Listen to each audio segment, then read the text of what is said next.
Mga loads, magandang araw. Welcome sa channel natin So meron tayo ditong change oil Toyota Vios 2016 model. Ayan. Ayan, naka-ready na yan para iangat natin sa lifter Pero mo 2016 model mga loads, pero maganda pa So nasa pag-aalaga lang talaga Kung maingat ka sa sasakyan, kahit anong brand yan, basta alaga mo pa kay misis, tatagal yan, di ba? Ganun lang yan mga loads. So ayan. So saan nga ba tayo ang location natin mga loads? Siyempre nasa Centennial Road, Kawit, Cavite tayo mga loads, So ayan, iangat na muna natin yung kotse, baka mamaya dadadaldal natin mahulog pa sa lifter to. Di ba? So mag-aabuno tayo buong unit niya pag nahulog yan. So okay mga loads, angat muna natin. Yan, didrain na natin ang langis ni Vios, mga loads, mga idol. Huwag kayong kukurap titingnan natin kung talagang malapot na to. Adoy, malapot na nga. Kaya nga pinag-change oil kasi malapot na. Kayo naman talaga, may malabnaw bang pinapa-change oil? So ito yung oil filter, magtataka kayo kung bakit kinakamay na natin pagpihit, Niluwagan ko na yan. Ganun talaga magbibideo ka, kailangan maluwag na. Papakahirap ka pa Talagang tayo puto lang, drain natin yan. Di ba? Ganun lang yan mga loads. Tapos check up. Tire rack and shock absorber shocks. So sa mga shock naman natin, nakikita nyo ay wala naman siyang tagas, Itong tire niya, normal lang yan na may galaw, Pag hindi gumalaw yan, di stack up yan. So isa lang sila ng radiator ni dual BBTI, Parehas lang sila. Kalaki. Manual transmission, sarap nito yung maniho. Ang pawala ng sakit ng tuhod. Diba mga loads? Ganun lang tayo dito, check up. Mga minor mechanical, kayang-kaya natin yan, diba? Dito tayo sa likod ni Vios. Shock sa likod, ayos pa yan. Muffler bilog. Alright. So drain muna natin ng maayos to. Hahangin na natin para talagang masaid natin yung pundo rito sa crankcase, Okay.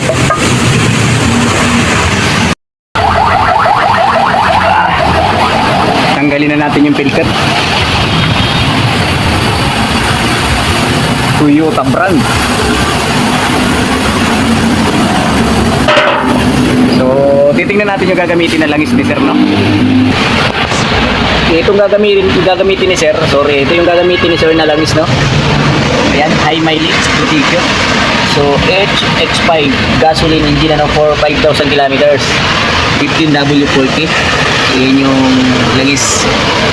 Pag every 5,000 o kaya 6 na buwan, mga busing, pwede nyo na ipa-change oil, Saka C932 na big yung oil filter nya.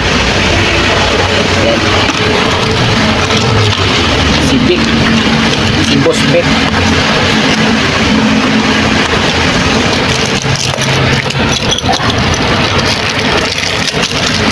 Okay. So, ilalagay na natin itong filter. Lagay na natin mga loads. Bagong filter.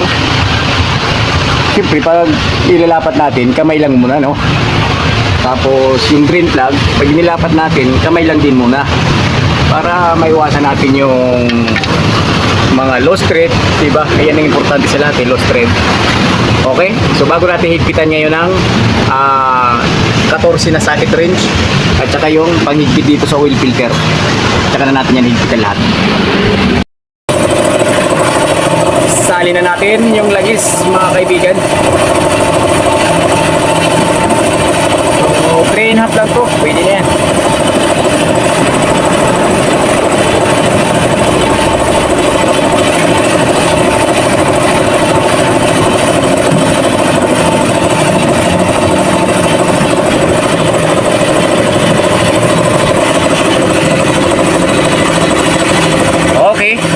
Tapos, check upin natin yung mga langis-langis niya dito, no? Brake fluid, coolant, ganun lang yan. Brake fluid, marami pa. Battery, bago. Coolant. Marami pa. Ayos. So, panda rin na natin, ano? Air cleaner. Sige natin.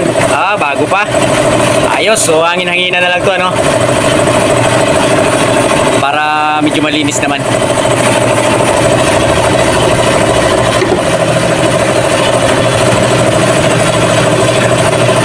Linis na. Linis na.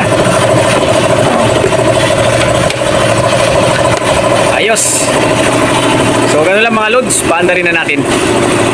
Few moments later. So, ayan mga bossing, mga idol. Start na natin. Ating change oil. Wow. Ayos.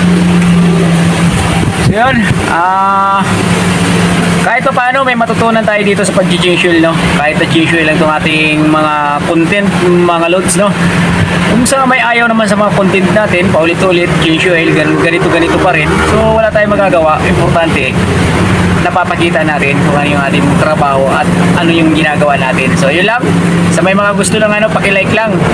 Kahit na wag na share, like na lang. Masaya na dyan si Jess. So, yun lang. Like and share.